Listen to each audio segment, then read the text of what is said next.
Hello, assalamu alaikum and marhaban. In this video, I want to talk about something you've probably heard of or you've probably not.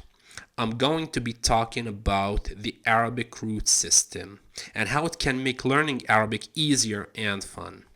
First, the basics. Now, what do we mean by root in Arabic? The root system. What do we mean by root here in Arabic language?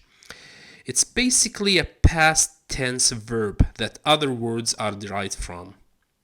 This verb is mostly 3 letters, rarely 4 letters. Let's take an example. The word kataba, which means he wrote or simply wrote. What do you call a person who writes?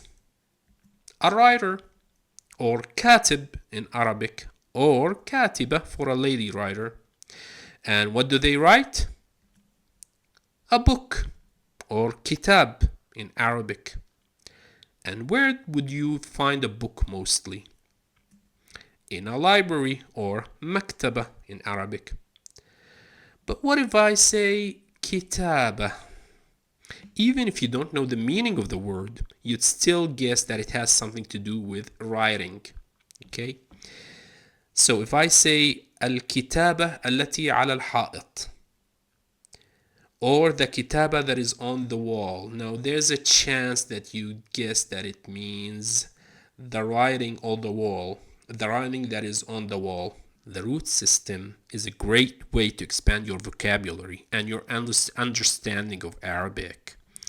As you notice the patterns and the connections between roots and words, learning Arabic will be more fun and exciting.